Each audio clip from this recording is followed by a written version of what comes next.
Apple's just trying to make the iPhone market as broad as it possibly can. So now, if you look, it has a 4-inch size, 4.7-inch size, and a 5.5-inch size. That is a pretty good lineup. All right, hey guys, welcome to JailCast podcast. So today, I'm Christian from Chris Talks. I am EliteAppleHacks from EliteAppleHacks. And I'm Besweeet.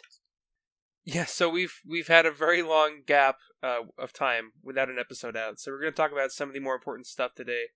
And then we'll have a new episode out, hopefully pretty shortly, to discuss some of the more involved jailbreak stuff that's happened. Yep. So first topic that we have today is actually Pangu 9 on their updated 9.1 jailbreak. So anyone want to take that?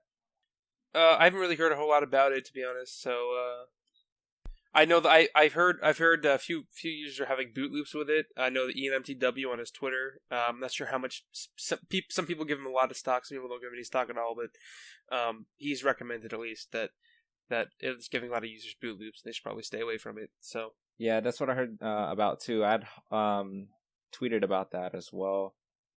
But you know, a lot of people on the subreddit, they tend to, you know, get to the negative side once a jailbreak comes out, and then they're always complaining about, you know, how it's not really working. But you know, you gotta take the risk, because that's what a jailbreak is pretty much, and it's not always going to be perfect first. But yeah, just give it some time; it'll always be upgraded and updated. So, yep.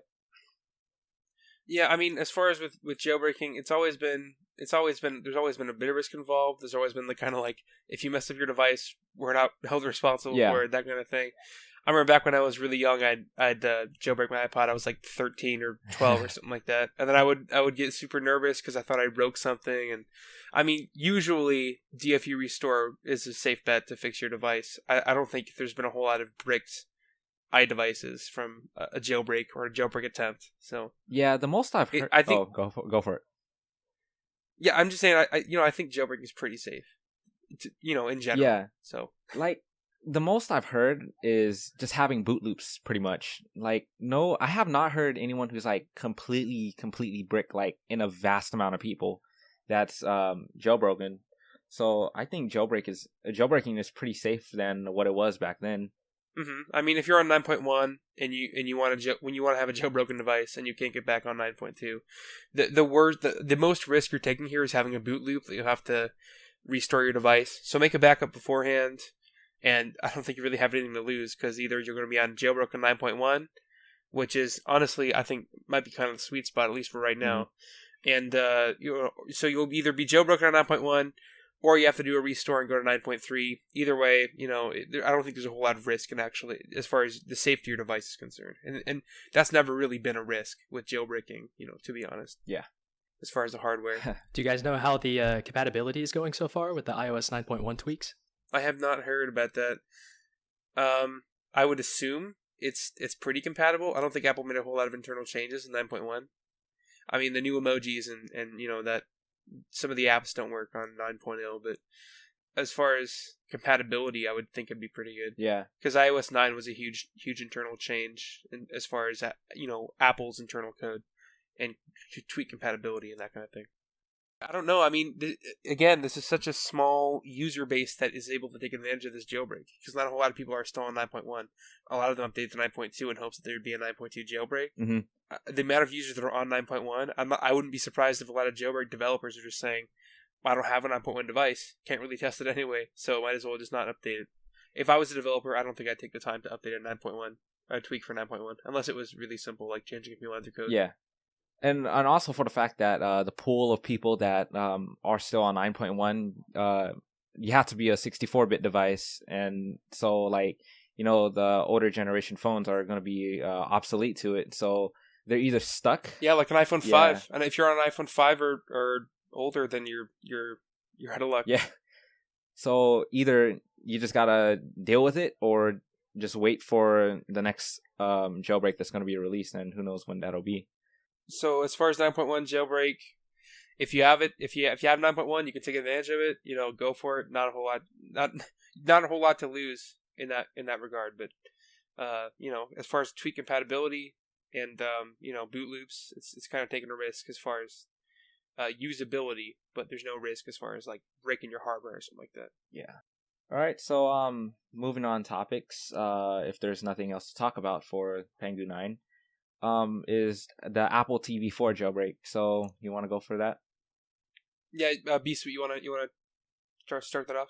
This one I'll actually pass on because I haven't really been paying attention too much to the Apple TV 4, so I'd rather pass on this topic. Well, I know a little bit about it. I know that all it really adds, it's by Pangu, I believe, right? So all it really adds, from what I've heard, is SSH ability to SSH into your Apple TV. And there's a lot you can do with that. Like if you have SSH access into a phone, you can, modify some files. You can kind of theme it if you want to do like the really involved route of like individually changing all your files. Yeah.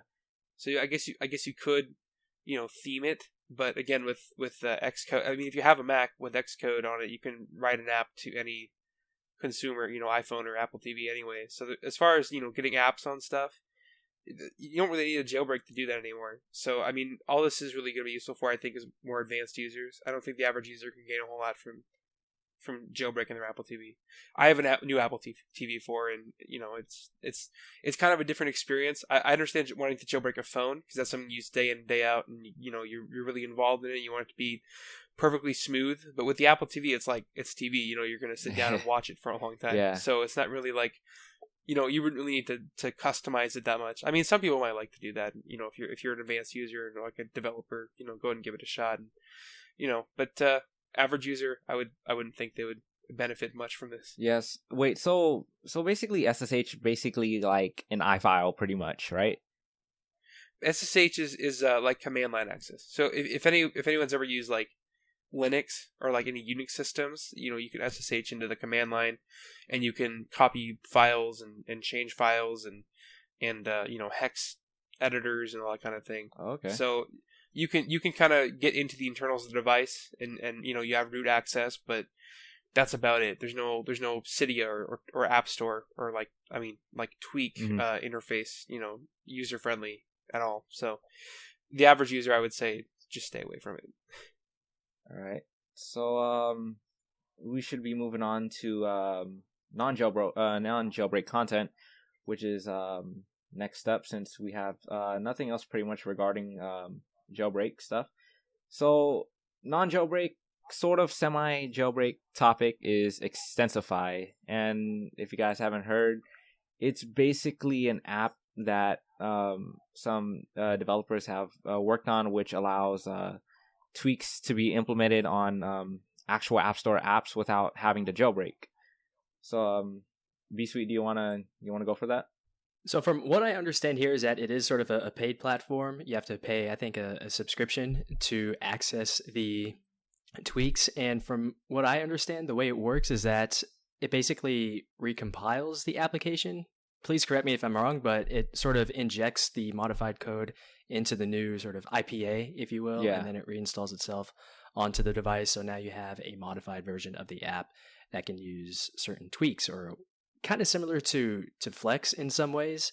I think that it's still fairly limited in terms of what you can do to apps, but it's still kind of interesting to see more ways in which you can get sort of a jailbreak-like experience without jailbreaking your device. Yeah, I mean, part of the reason people jailbreak, part of the reason I started jailbreaking was to kind of modify the device and, specifically apps. The first time that you modify an actual app, to like, I remember when I first got like a tweak that allowed me to download YouTube videos in the YouTube app. That was pretty crazy. Those were the days. Yeah, and you're like, I'm such an advanced user, check it out, mom. And you're just like, yeah, it's exciting. So to be able to do simple stuff like that without jailbreaking, I think that kind of has some of the jailbreaking spirit. Some of the reason that people might jailbreak is just for the tweaks for apps, So in that sense, it's great that people on 9.3 even, I believe, right? Yeah, I think it's on 9.3 too. Yeah, I believe so. Yeah, just be able to do something simple like that. That's pretty awesome. I know that a common sentiment in the jailbreak subreddit, especially, from some people in the Slack chat I've been talking to, it's not really worth it. The the subscription price as far as actually paying to use Extensify. A lot of people have been saying, the amount of stuff you can do with it doesn't really warrant the price. But again, we don't have a 9.3 jailbreak or a 9.2.1 jailbreak, so you got to take what you can get, Yeah. Let's. Are any of you guys like subscribed to Extensify or gotten a referral code? I haven't actually used it. I'm not. I've only heard about it and kind of what other people have thought of it, but I haven't actually tried it out myself. Okay.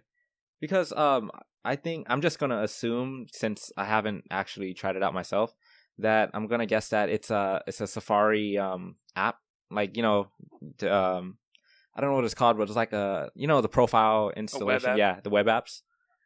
So yeah, I'm gonna guess it's one of those. Correct me if I'm wrong, but I'm not too sure about Extensify. I think it's a really great idea, since it allows non-jailbroken phones to actually be tweaked a little bit with applications like Phantom for Snapchat.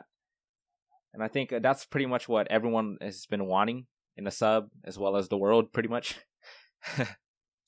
I think the main blocker has to be the price. Somebody on the YouTube chat mentioned that it's $8.99 for 3 months, which, if you actively use a lot of the different tweaks that you can get through Extensify, that price might be justified. But considering we're pretty much on the verge of a next jailbreak that a whole lot of people will be jumping on, I'm just not too sure about this.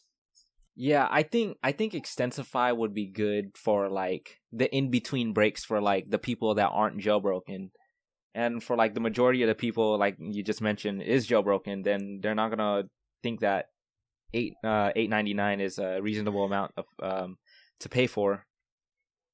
Well, I mean, if you're jailbroken, you wouldn't really need a whole lot of these little tweaks for apps. I mean, anyone could just kind of make a little extension. Like Phantom's a great example. You can get Phantom, on a jailbreak, and then you just have it. So I'm not sure that if you have a jailbroken device, that you would need something like this. But then again, we don't have a jailbreak, so this is kind of like the only thing you can really use to get this kind of thing on the latest version of iOS. I don't think it's a web app. I think it's just a custom IPA you install. Oh, okay. From what it looks like, I'm looking at a video of it. I don't really know a whole lot about Extensify, to be honest, but the basic idea, I like it. I just don't think that the way that they're implementing it, maybe especially with the subscription service, is the best way to go about it to get the most users. Mm-hmm. I think it may have made more sense just to kind of pay, $10, $15, kind of like with MyY. Yeah. Like on the jailbreak, you put a lot of work into it, so you demand a big upfront cost, and then that's it. They can just use it, I think that might be a better way. And, that way, if someone uses the app for 3 months and then decides, I don't really need Extensify, I don't really want to pay for it anymore, so they just kind of stop getting that. Mm-hmm. All they got was like $8.99, right? But if they pay upfront for this thing, if they really want it, sure, you might make more money in the long run, theoretically, with the amount of people that are using it and the amount of time they're using it with subscriptions. But the amount of people that might buy it, if they don't have to pay month after month after month for forever, that might attract some more users. So I don't know if the subscription method, like platform for distribution, was the best way to go with this, but it's definitely a cool idea. It's the closest thing to a jailbreak you can get on 9.3 so far. So, and was it mentioned that people who make the tweaks don't actually get any money from it, or am I going crazy? Yeah, I don't really know. It doesn't really say on their website. It just talks about how great it is. So, of course. I also heard that Extensify is also coming to Apple TV. Can you guys confirm that? I can't confirm that. I haven't seen that, but I mean, if it did, that might be that'd be more aimed more to the average user, rather other than the Pangu jailbreak for the Apple TV 4. So, in that sense, if you wanted to kind of do the whole IPA signing thing yourself with the SSH and do like a super advanced way like that, you could. But Extensify is it has a GUI, it has options for users to take advantage of. It's kind of arranged more like an app store. So, I mean, that's what people are familiar with. Like, there's a very small percentage of people that would be comfortable with SSHing into their device, whatever it be. So, All right, so that's pretty much sums up everything on Extensify. I think we've gone through it pretty thoroughly. Yeah. So if you have a 9.3 device, you want to try it out. It's only $9 to try it out, at least for 3 months. Yeah. If you don't like it, you don't have to pay anymore. So moving on topics, the next one we have is also the iPhone SE. What are you guys' thoughts on it? I think it's awesome. The thing about it was that the price is only $399, and given what it has, I thought it was a really surprising price because we're used to seeing phones no less than $650 from Apple. Yeah. Even when the first iPhone came out, that thing was super expensive, unsubsidized, of course. But for $399 to get basically iPhone 6s hardware in a smaller device, I thought it was a pretty decent announcement considering everything else that they talked about that day. I'm pretty sure this is Apple's cheapest new phone so far. I think it's pretty safe to say that this is Apple's cheapest new phone so far, considering it has a better processor than the iPhone 6, which costs more than it does. That's pretty compelling, And if you look at that, when the iPhone 6 first came out, the processor, was the same for the 6 and the 6 Plus, and the 6 Plus had a bit higher resolution display, and as a result, the Geekbench tests were a bit lower because it had to compensate for the higher, the extra pixels. So if you look at it like that, this could be Apple's theoretically highest Geekbench scoring phone so far because it has the pixel density of an iPhone 5 and 5S, and it has the processor of a 6S. So this could be a little powerhouse. And battery might be on its side as well for the same reasons. Yeah, I mean, processors always get more efficient as time goes on. You look at Intel and AMD to some extent, but this is Apple's latest processor. They've really refined it. So I mean, if they found a way to squeeze more battery and everything in, a lot of people didn't like the fact that they were going with the 5S body. They were kind of saying it's the same exact phone. But if you look, it's slightly different. As far as the build, I noticed on the space gray one, they used the same space gray color as the iPhone 6, and on the iPhone 5 and 5S, the black was just like totally black. The way it should be. Yeah, I mean, personally, my dad has an iPhone 5 that's black that he's been using for forever now, and it's kind of gotten scuffed over the years and it looks kind of bad. So I think for longevity of the the way it looks, that could have been a better move on Apple's part. But to get to my point, this is a chassis, this is a body that Apple knows what they're doing with, as far as the actual case for the phone. So they know how to. I think they've really thought it through. It looks like a really refined product at this point. I think that's a good word to call it. So, I mean, battery life, it's going to be the same size as the 5S, but with the newer processor and the refinements they've made, I think it could be, a great phone. Whether or not you like small phones, this phone could be objectively Apple's most powerful phone yet. Yeah. What's it called? I remember several nights ago, last week when Apple had their keynote, like shortly after there was just watching local news, and there was the news station. They were talking about the iPhone SE, and they had brought up some Facebook posts on their Facebook saying how pretty much mocking Apple, and they were saying how since it's a smaller phone, is Apple going backwards? And then I remember I don't know who it was, but there was a user on Facebook that had said once Steve Jobs had passed, Apple is going backwards, which is why their iPhones are getting smaller. And then when I saw this, I got kind of offended because I'm a big Apple fan and all that, and I was all like, wait, so that user is saying that they like the big phone, which I'm not a fan of in my opinion. But it's good for display and watching videos and playing games and all that. But you're saying that you would like a bigger phone with a bigger display, right? So are you going to say you would want to carry your iPad Pro in your harness on the side of your pocket and carry that and lift it up and use that as your phone in the future? So, do you guys get what I'm saying? Right. Yeah, so... Yeah, no, I totally get what you're saying. Yeah, so, yeah, I kind of got offended, at that post. But you got to remember that, not everyone is going to like the bigger size phones. In my opinion, the 6S Plus as well as the 6 Plus is actually pretty big for my hands. My dad actually has one, And when I held it, I was like, "Holy crap, this is huge!" And so yeah, I think Apple making the iPhone small it's a pretty good move for them to do. For the fact that, you know, like me, a lot of people don't like big phones, and also people do not want to pay for that 600 plus phone that you had mentioned earlier. So that's basically my perspective of the iPhone SE.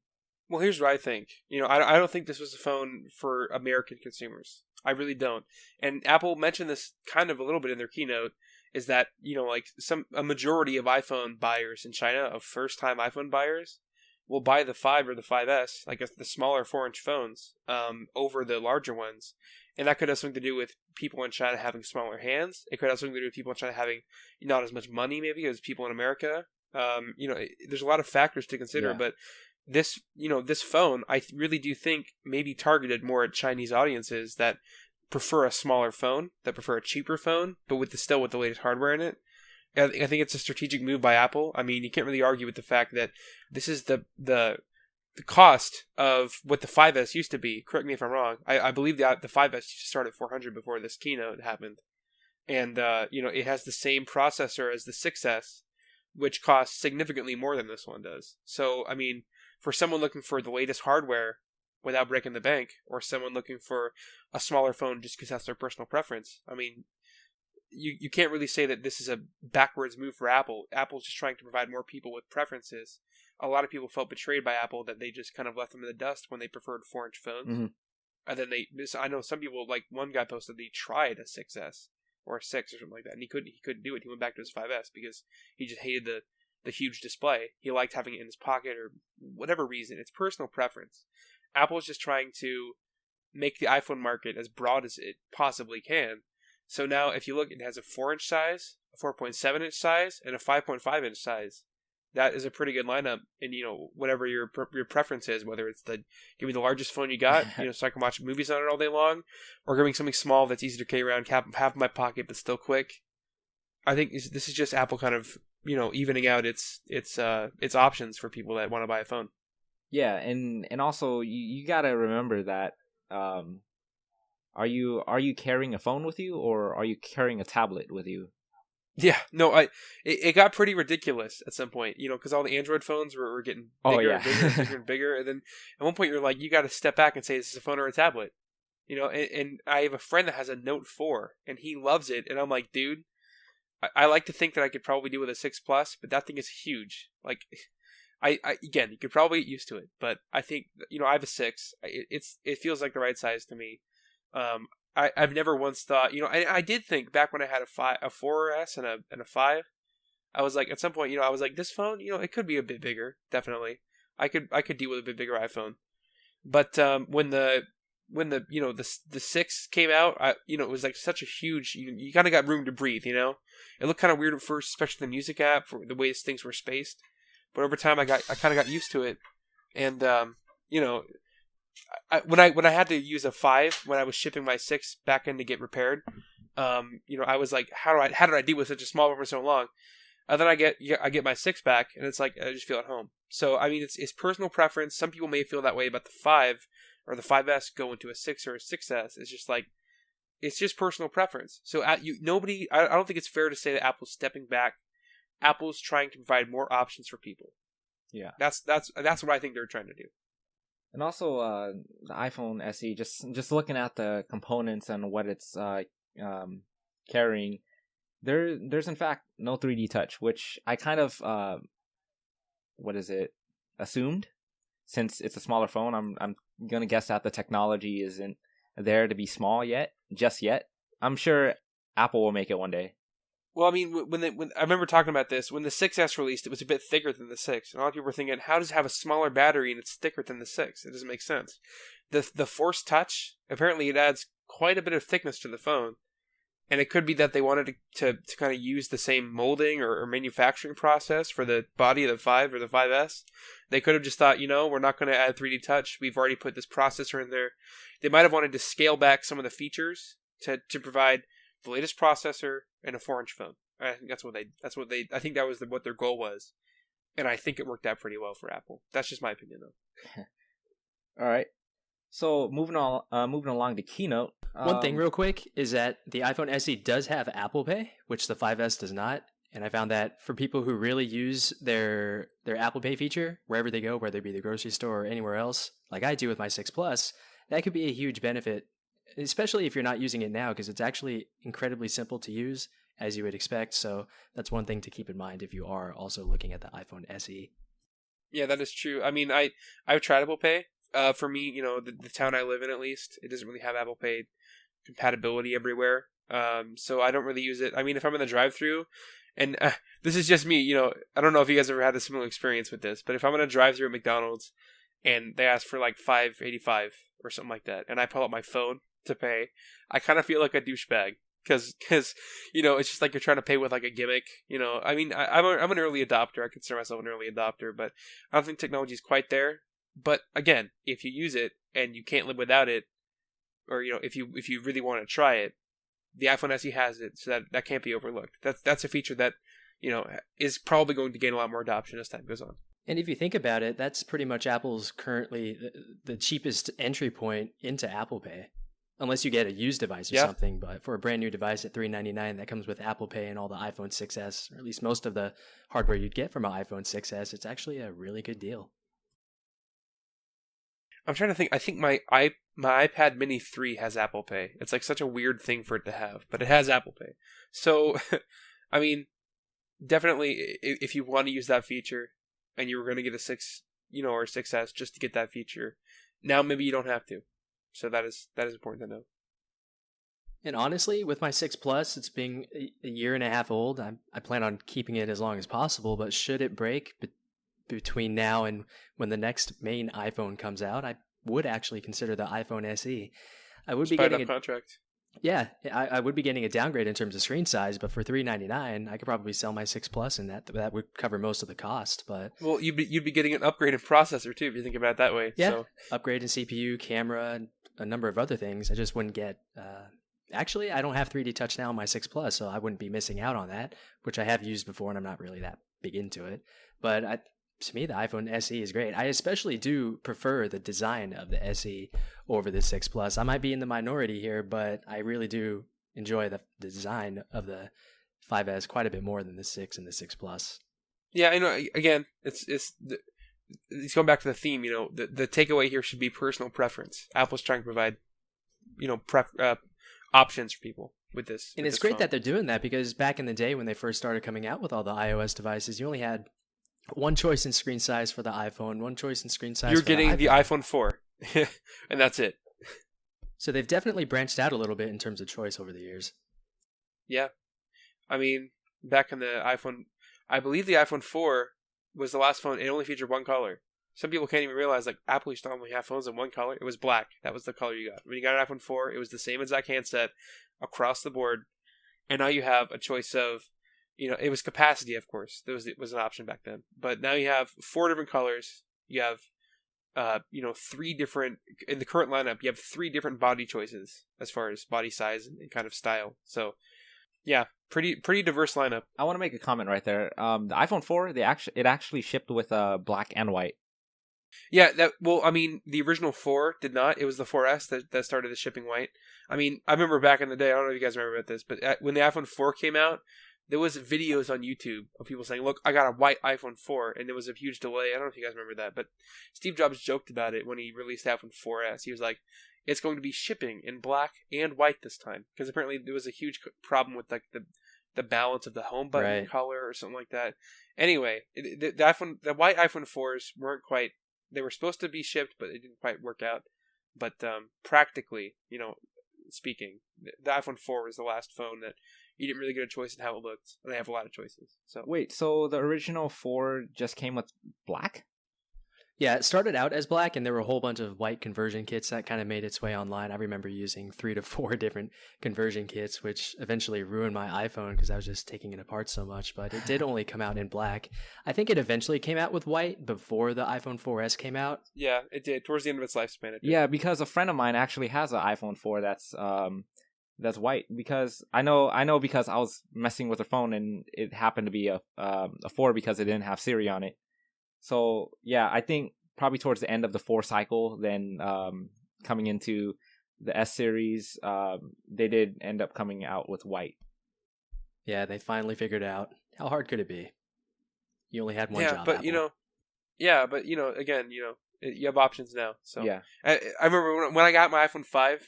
I think that's the reason I buy white iPhones now. Is because I wanted a white iPhone, and when I got the iPhone 5, I finally could. So I've just been buying white iPhones ever since then. All right, next is the iPad Pro, 9.7 inch.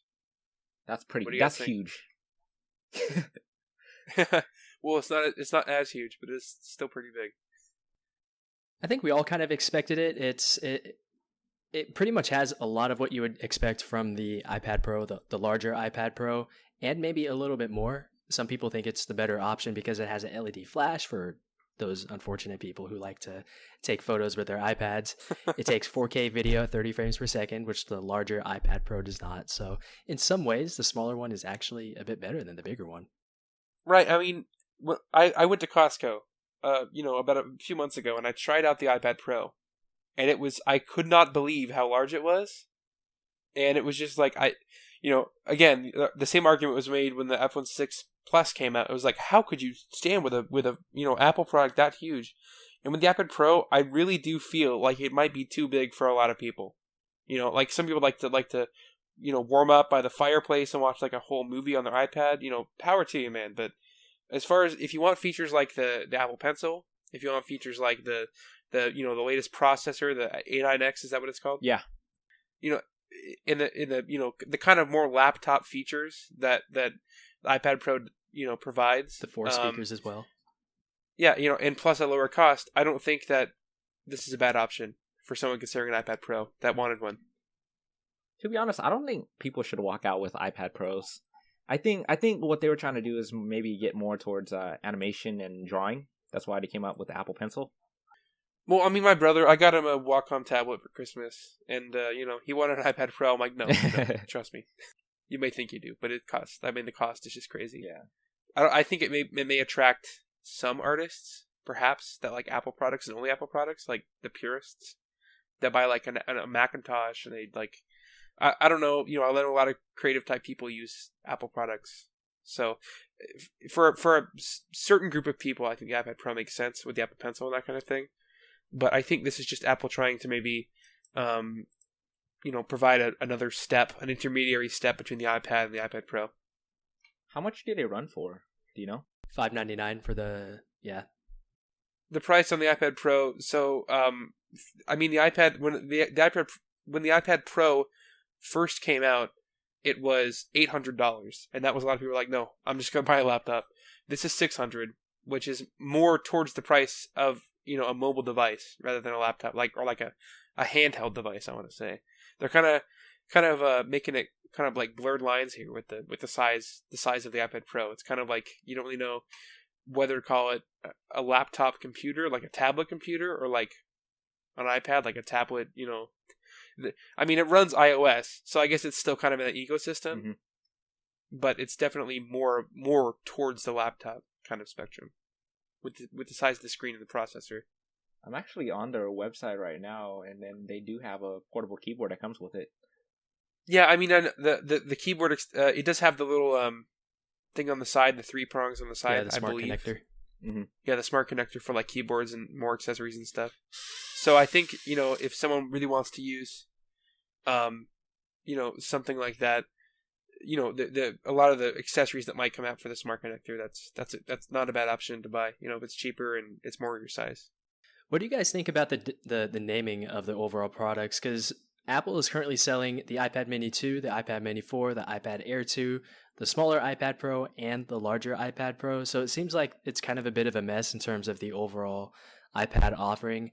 I think they should just sort of simplify things, have an iPad Mini, the 9.7-inch iPad, which would be the smaller Pro, and then you have the bigger iPad Pro. Just 3 simple products, Mini, regular, and Pro.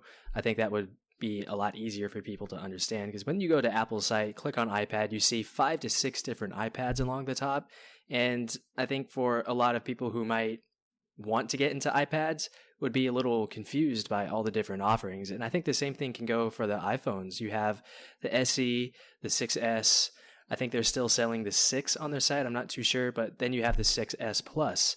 So on the iPhone side of things, you could just have the iPhone Mini, which would be the SE, the iPhone 6, or just the iPhone, which would be the iPhone 6S, and then you have the iPhone Pro, which would be the larger one with some extra features for the camera and some other stuff.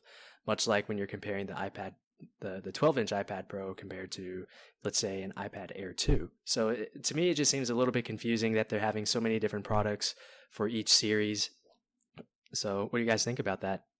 Well, I mean, Apple is trying. I mean, with the SE, I think Apple proved they're trying to diversify their lineup. They're trying to provide a lot of options for different people. But at the same time, Apple is about simplicity. So there's an argument to be made for both sides. Apple should come out with a small, a medium, and then 2 larger sizes, or maybe 1 larger size, depending on what you think. But I think providing customers with more options is a good move. I think they might sell more units that way.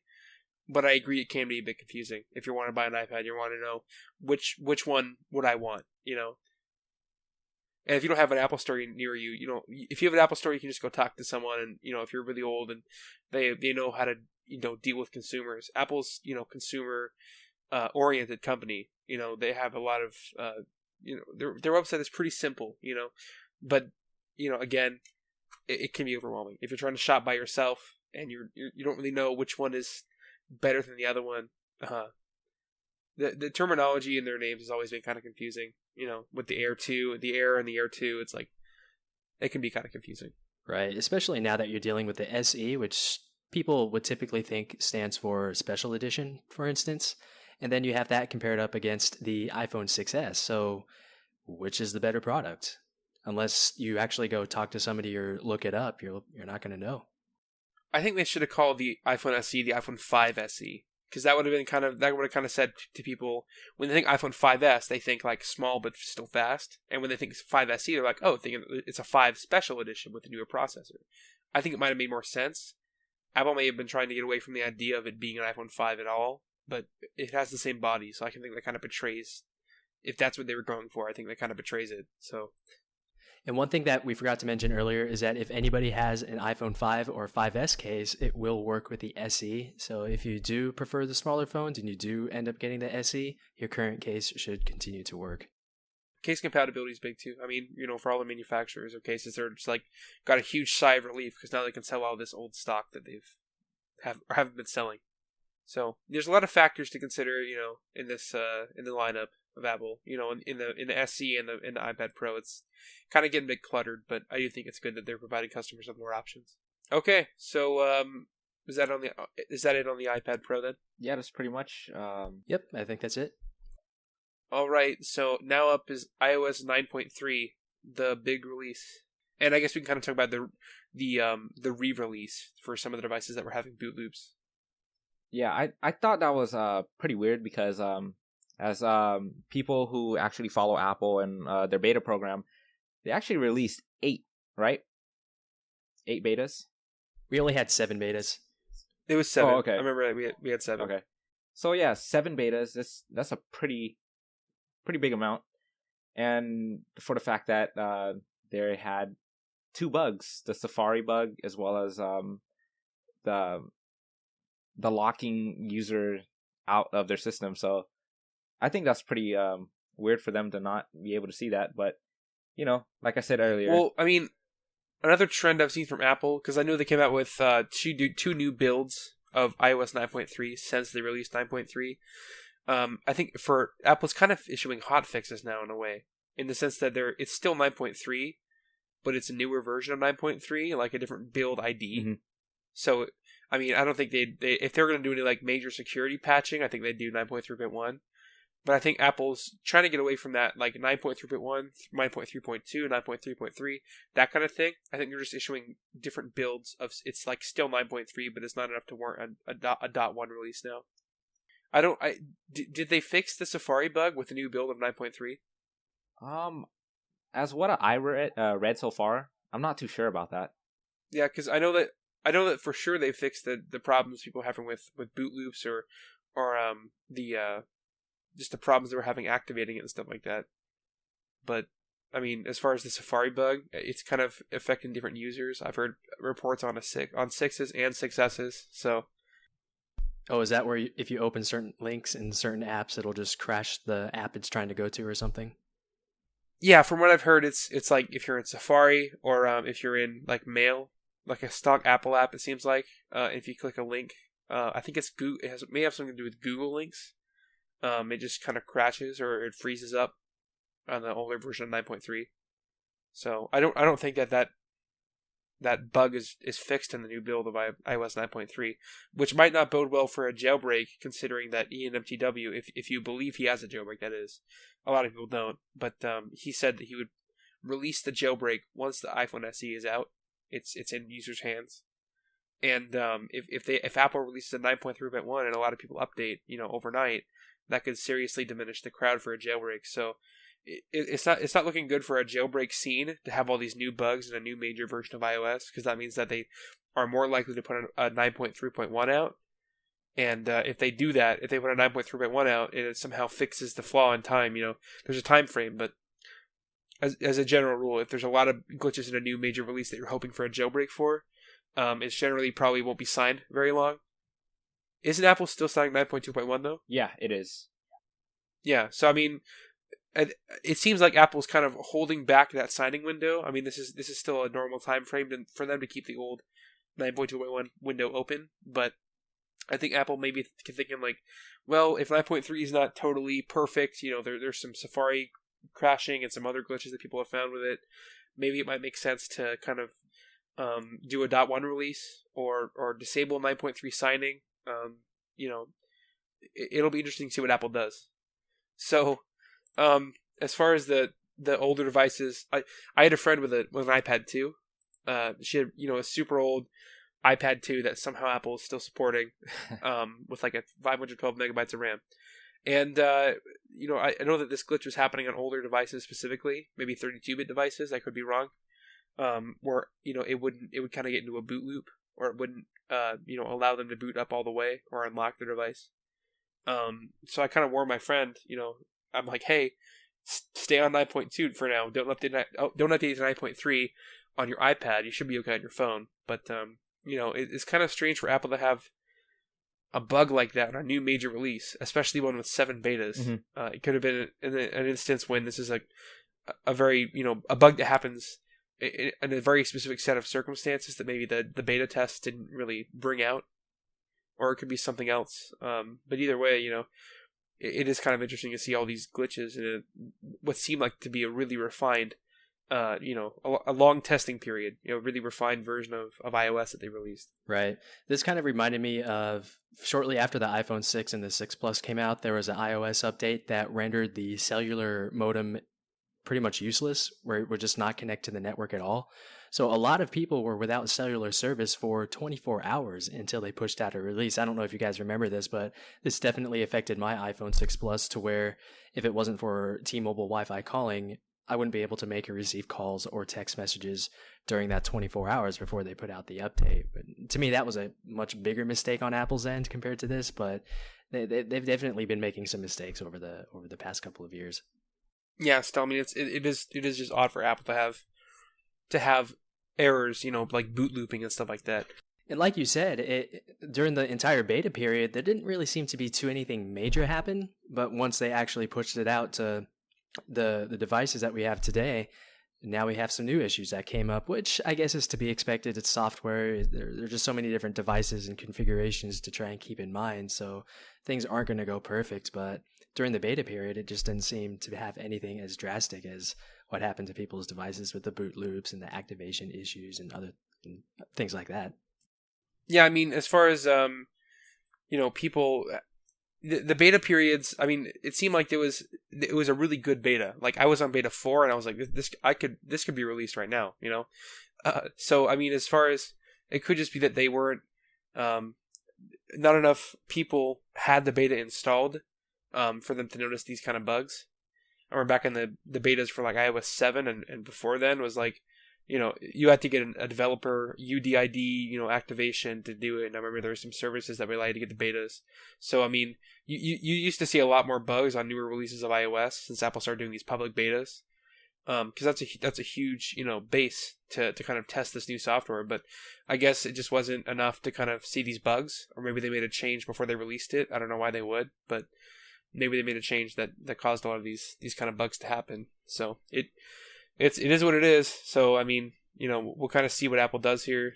Whether they decide to do a .1 release or just keep pushing out new builds of 9.3, which I don't think they can do forever. So the Apple versus the FBI case. I think we talked about this a little bit on the ENMTW podcast, just a tiny bit, to kind of see what he thought about it. I remember he retweeted something a while back. It was like, the FBI talks to Apple, hey, you want to fight? And, if the FBI, or Apple's like, yeah, let's go. And the FBI was like, are you sure? And Apple's like, yeah, let's bring it on. And then the FBI is like, oh, something just came up. It's like, it seems like they got up to the point where they were about to do actual court, deciding, and there was one preliminary court that decided in Apple's favor, and then it seemed like FBI got cold feet and knew they weren't going to win. That they didn't have a ground to stand on as far as forcing a company to open a phone. So I mean, a lot of people, including myself, were saying before, the FBI probably doesn't need Apple to open this phone. They probably just want a backdoor. They want Apple to unlock the phone for their benefit, but they don't really need Apple to unlock the phone. So I think them saying, backing out and getting cold feet and saying, oh, look, we found someone to unlock the phone for us, is kind of like, I don't think if the FBI is being honest with people here. I think they're using public misinformation regarding, the difficulty of unlocking a phone to kind of get what they want, but it didn't seem to work out for them. I think what I think is that they knew they weren't going to win, and so they just backed out. Well, Apple actually just put out a statement within the past 15 minutes that basically says that they're going to continue to help law enforcement with their investigations, and I'm quoting this, as we have done all along, and we will continue to increase the security of our products as the threats and attacks on our data become more frequent and more sophisticated, and that Apple believes deeply that people in the US and around the world deserve data protection, security, and privacy. Sacrificing one for the other only puts people and countries at greater risk. So it's just all a big mess. Apparently the FBI figured out a way to get into the phone, which is great. Maybe they can send some of that information to Apple to help their security. Highly doubt that, because that would be a little bit hypocritical of this entire situation, but at least it finally seems to be over. Yeah, I mean, the FBI, they have a lot of people at their disposal that are highly trained in this kind of thing. I don't think they needed Apple's help to begin with. I think they wanted Apple's help to kind of make it easier on themselves. But there's an article here. I'll just read a little quick snippet here for kind of a synopsis of this. The FBI said on Monday it successfully used a mysterious technique without Apple Incorporated's help to hack into the iPhone used by the gunman in a mass shooting in California, effectively ending a pitched court battle between the Obama administration and one of the world's leading technology companies. So, whether you think they actually found someone to get the phone, or they just kind of got cold feet and backed out of the case, it's over now, and I think this is a huge victory for Apple and people's privacy in general in the United States. Because even though it didn't set necessarily a legal precedent, I mean, it was that preliminary court hearing where the judges said in Apple's favor. Although there wasn't necessarily a formal precedent set here by the Supreme Court or some other higher up court, I think this was kind of an informal precedent that was set. Like the government can't just bully around every technology company to get around encryption, and I think that's great news for people because I was kind of getting depressed. There was a case a while back about how your fingerprint isn't you don't have to give cops your password to your phone, but they can make you unlock it with your fingerprint. So it was some case like that, and I was like, that's ridiculous. How is that? How are they allowed to do that? But I think this is a great victory for personal privacy. So we have one question from a viewer in the stream here. He says, why aren't you able to downgrade firmware? It used to be possible with Tiny Umbrella and SSH blobs. Or SSH blobs. You guys want to answer that, or because I basically know the answer to this question. Bleed dat bub. Okay, ask that question. Excellent username. Well, I don't really know like the technical terms to it, but all I just know is just the simple stuff. Pretty much is Apple, they have their signing window, and if it's open, then you can downgrade. If it's not, then it's closed. Just basically in like simple, sweet terms that I know. But anything that has to do with Tiny Umbrella and SHSH blobs, I'm not too aware of, but I know what they do. I mean, yeah, everyone used to say save your SHSH blobs. Always, get your blobs. You can downgrade it. It used to be possible with the SHSH blobs, as this one guy mentioned, but it's not. I mean, I don't think a lot of people actually did that back in the day, practically, if I remember correctly. And as far as practicality of it, you have to have Apple. Apple has to sign your firmware before you install it nowadays. You can't really get around that. For the most part. I mean, some people are going back to iOS 5 and 6 and 7 by doing some certain, tricks and stuff like that. But as far as downgrading a device to iOS 7, there's no really easy way to do it, even if you have the SHSH blobs, because of this new signing policy that Apple's kind of made. And the way that they changed, putting new firmware on the device. So if you guys want to know, I'm just going to shout out to a website that I think is great. They're not sponsored or anything, but ipsw.me. You can download any iOS version, any IPSW file, which is the firmware file for restoring a device, and you can see whether or not it's being signed. So that's a great website if you want to check whether or not Apple's signing firmware. You kind of heard us talk about how Apple was still signing iOS 9.2.1. So if you're listening and you want to downgrade your device, if you're on 9.3 and you don't like the glitches or whatever, you can still downgrade your device to 9.2.1. Just go to the website or any other website that you can download IPSWs from. So just go to ipsw.me and select your device and the version and download it. Other than iTunes, you can shift click on restore. Is it the same on Macintosh? Mac, it's I believe option. Yeah, so shift click on Windows, option click on Mac. Just click shift click the restore button, and you can select your IPSW. And if Apple's still signing it, you can restore to that version. So I know that I've used that trick myself to downgrade the iOS version. When I was on a newer version that wasn't jailbroken, and there was a jailbreak that was released for an older version, so I was able to downgrade like that. So that's a good trick to know. So that's why you can't downgrade though. But it's because Apple has to sign the firmware, and if they don't want you on the older firmware, it's pretty hard to get back onto it, even with SHSH blobs. Yeah, and you could also follow them on their Twitter iOS releases, where they usually tweet when new things are going to be unsigned or not. Yep. So we have one more question. Actually, I just saw it's from Nacho Pipu. I don't know. He said, do you think the majority of the tweaks will be available once 9.3 jailbreak drops? Or I guess if it drops? And will they have to be updated? So, I mean, it's a broad question. Tweaks are kind of mysterious things. Whenever there's a new version of iOS that's jailbreakable. I remember a surprising amount of tweaks, when iOS 7 came out that were made for iOS 6 still worked. But obviously, whenever you have a lot of internal changes, there's going to be a lot of things that don't work. A lot of libraries that might not work, and libraries are kind of like the things that tweaks rely on to work. So if a library is outdated, then every tweak that uses that library might not work, or sections of it and portions of it might not work. So again, it's really hard to tell. Generally, simpler tweaks like what is it, like Cloaky I use to hide stuff. That one worked on iOS 8, on iOS 9 when it came out. So I mean, it kind of depends on the complexity of it too. I think Bitafont has worked pretty consistently over the different releases to change your font. But generally, I don't think that Springtomize has ever worked on a newer version of iOS that came out without having to be updated for it. So it kind of depends. It's per tweak, I would say. So, but I'm optimistic that a lot of them that were compiled for iOS 9.0.2 or 9.1 will probably work on 9.3. But again, if libraries are broken, it's just hard to tell. Also, regarding downgrades, what is it? That group, GeekGrade. There we go. Yeah, they were the last ones to actually successfully downgrade from iOS 7 to 6 on the iPhone 4. I'm not sure about the 4S. Yeah, because the 4 has a boot ROM exploit. Is that what it's called? Yeah. So, I think currently there's been a jailbreak at least tethered for every version of iOS on the iPhone 4. I could be wrong.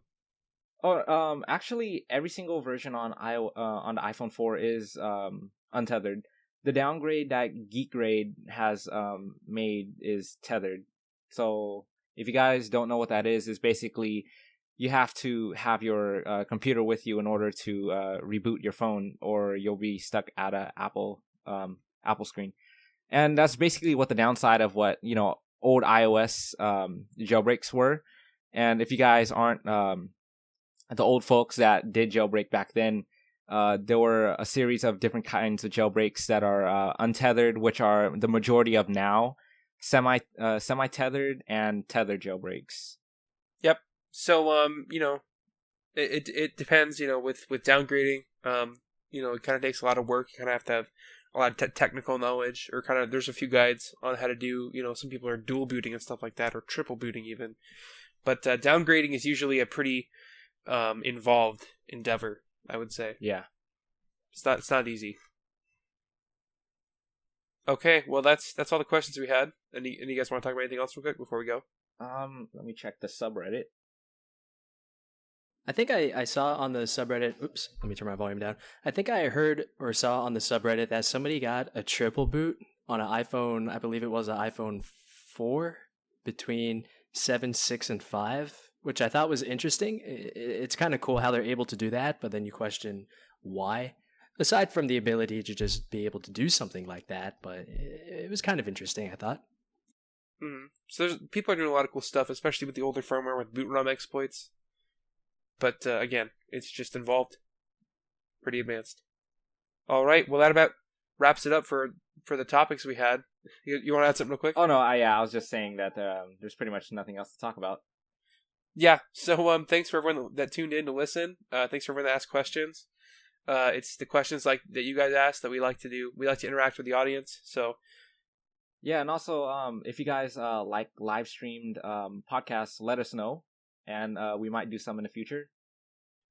It's important to know. I should mention this real quick, just on the about JailCast. Josh is he has a new job, and he moved, I think. So he has a lot of stuff going on right now in his life, so it's kind of difficult for him to get to record. So he might not be recording as much. He's probably not going to be involved in the show as much for any guys that really like Josh. So just keep that in mind. But he'll still be around occasionally, most likely. So where can I find you guys online?